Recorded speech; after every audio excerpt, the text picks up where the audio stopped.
Now, let me warn you, okay?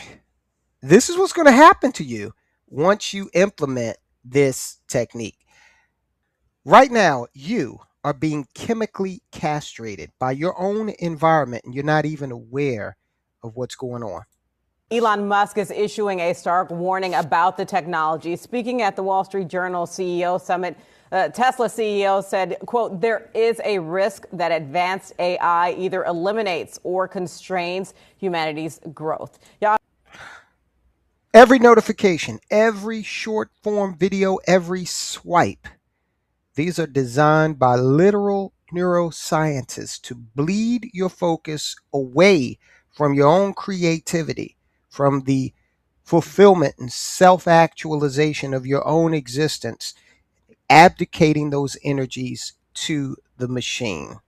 This is becoming a big problem, but there is a way that you can take back control, get much more fulfillment out of your life. And it's a guerrilla tactic. It's not going to be easy, but we're going to talk about it.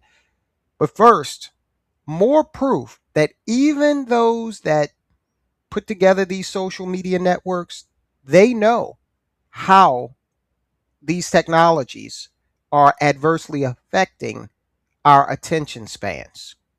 I want to bring us back to the point that you were making about exploiting consumer behavior in a consumer internet business.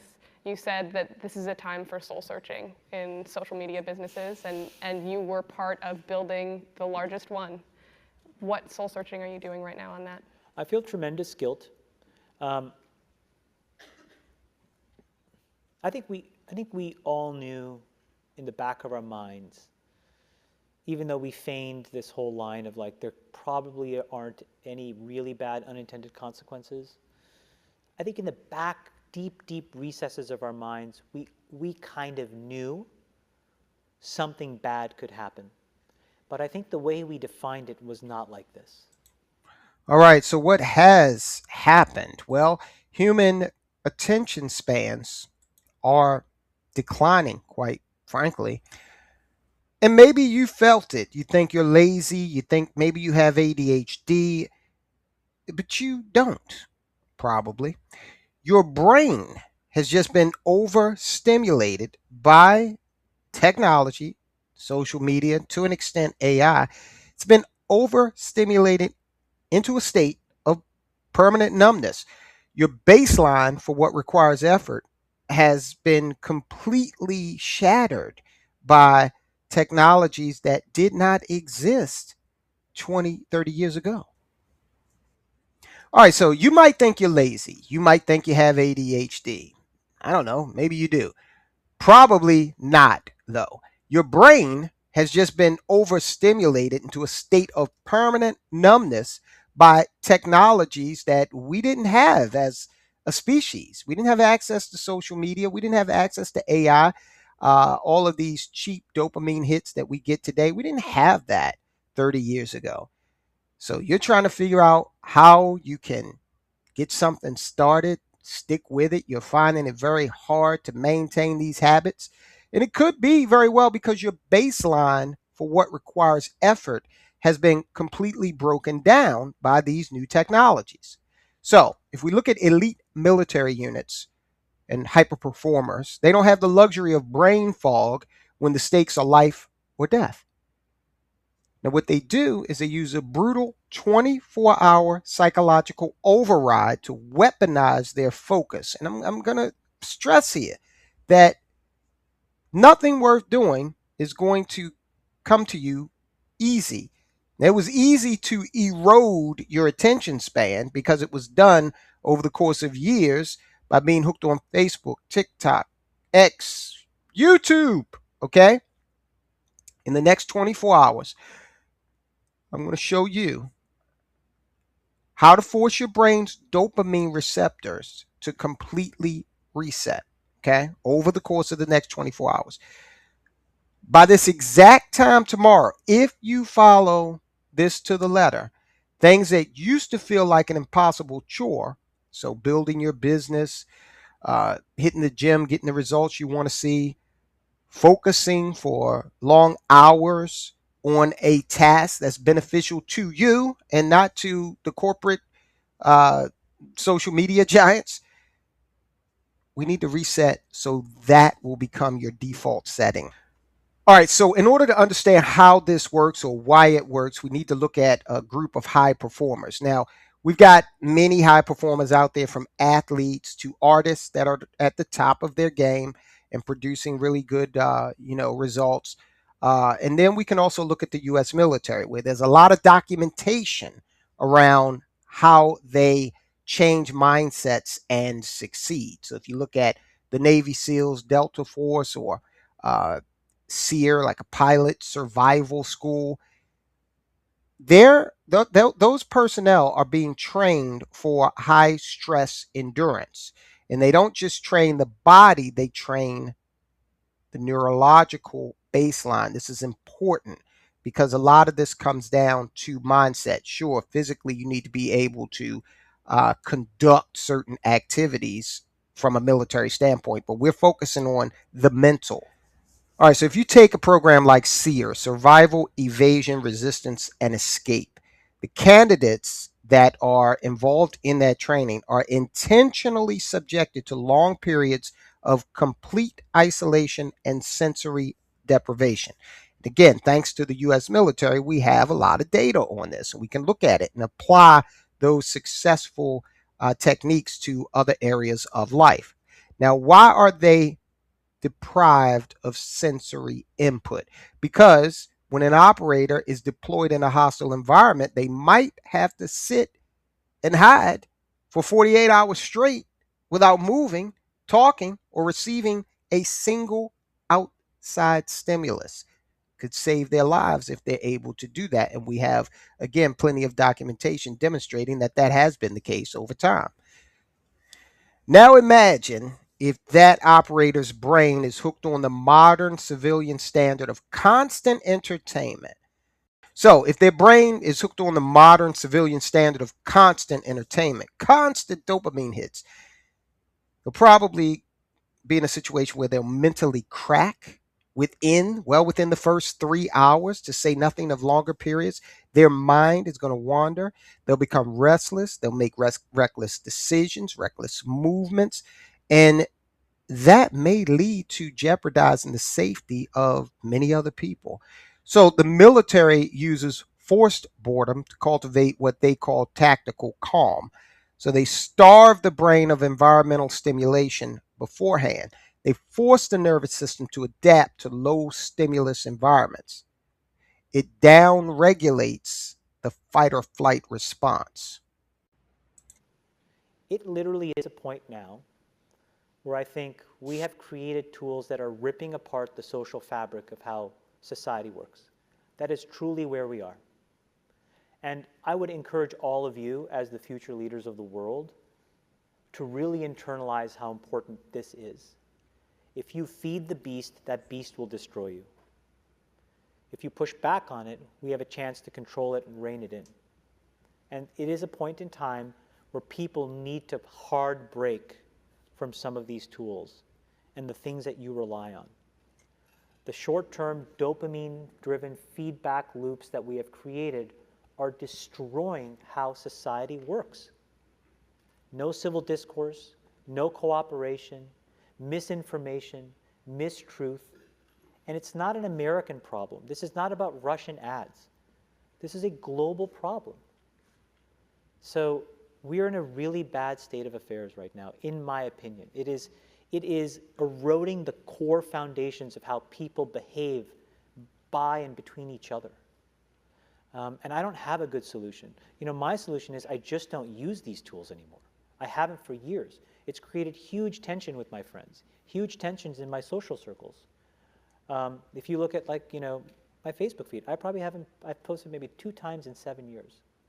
3 times, 5 times. It's less than 10.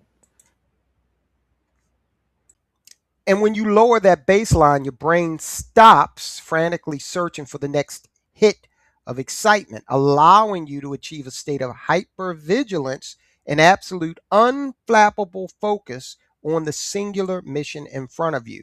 As a side effect or a side benefit, it can also cause a lot of people in our society to just calm the hell down and not overreact to certain situations. So you aren't just doing a lifestyle trend here. What you're attempting to do with following the techniques that I'm going to talk about, you're running the exact operational calibration used by some of the most resilient minds on the planet.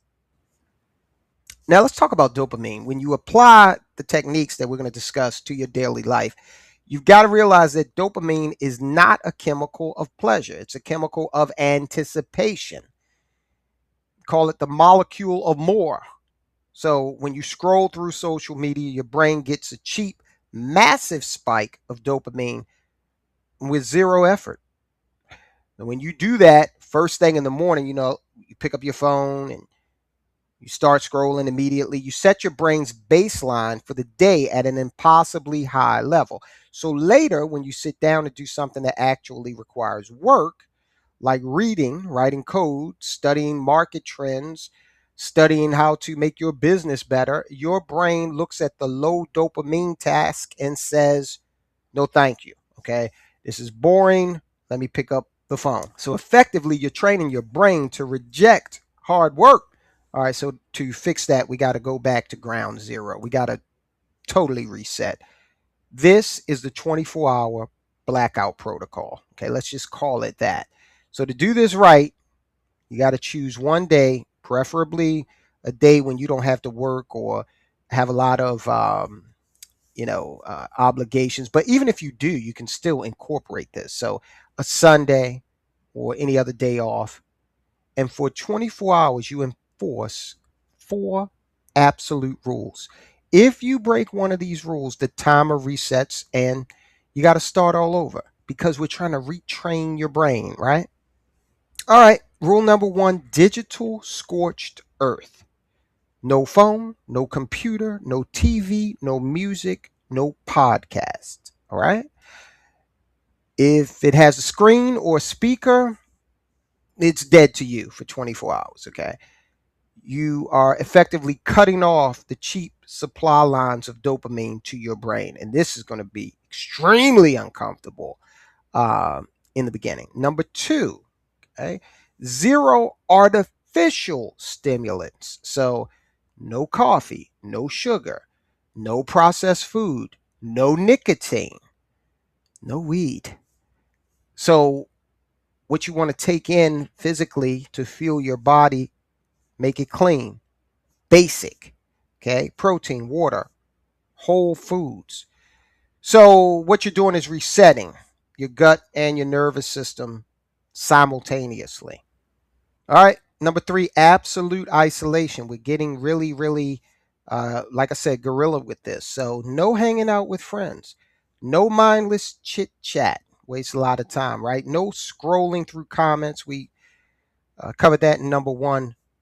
It's okay to be alone with your own mind. All right, I told you this was going to be challenging, but it's going to be very, very productive for you. You're going to come out of the other end of this a new man or a new woman. So you are allowed to have some things with you during this 24-hour period. A blank notebook with a pen. You're going to start to, have these flashes of ingenuity, insight, creativity, and you want to document that stuff because somewhere in there could be the thing that you were trying to unlock to make your relationship better, thing you were trying to unlock to make $10,000 more per month, on and on and on. Okay, so you want the ability to document that.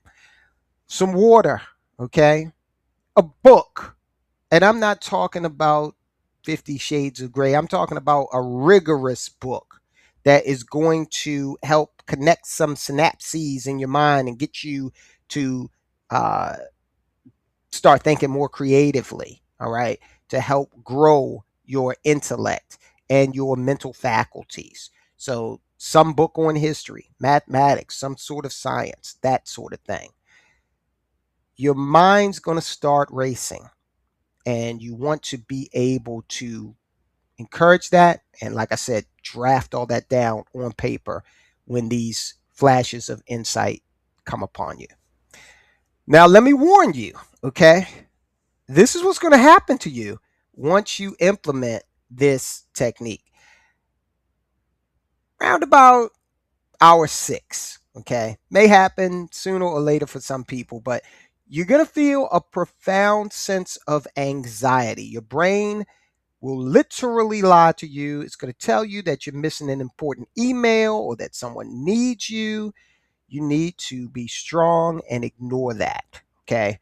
Now, if somebody needs you because they just had an accident or something, then you reset. Okay. Go address that and then come back later.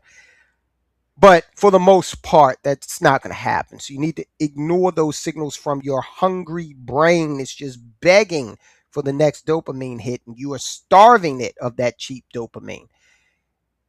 By hour 14, something incredible is going to happen. All that noise is going to stop. You'll start to understand that your brain is resetting. You've starved it of cheap stimulation. So your dopamine receptors, they're becoming highly sensitive. Again, this is a good thing. Suddenly, looking out a window becomes interesting. I'm telling you, I drove on our Bay Bridge just yesterday, and there was a point at which the span the design of it became apparent and aesthetically pleasing, right? And you start to notice little things that you may not have before. So just be open to that, okay? Writing in that notebook is going to become an exciting release because you're going to have more and more revealed to you in terms of things that will really enrich your life and help you strive toward more of that self actualization in your life. Now, the baseline has dropped, which means that the threshold for what feels hard has just been lowered.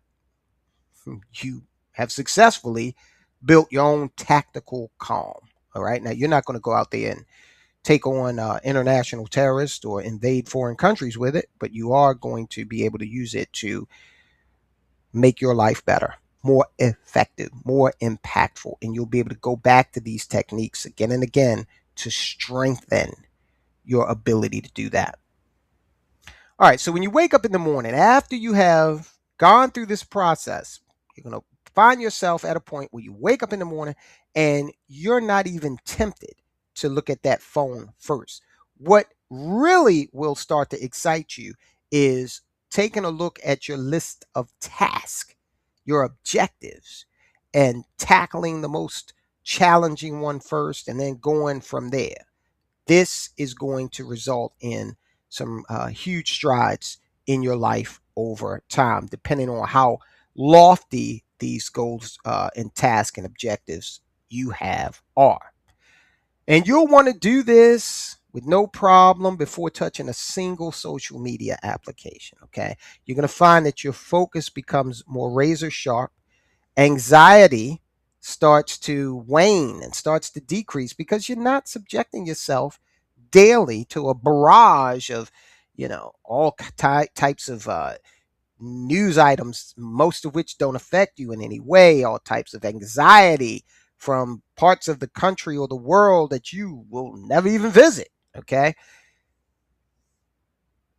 Look, you can outwork 99% of the people around you because 99% of the people are still going to be trapped in the cycle that we have talked about extricating you from.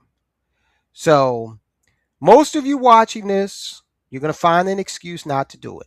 You'll say you're too busy, there are things that are more important, but the high performance humans who actually run this world know that if you can't control your own focus for 24 hours, you don't control your own life. Maybe Facebook does, right? Maybe TikTok does. Maybe Ford or GM or some other corporation does. So, look, try this blackout protocol as soon as possible.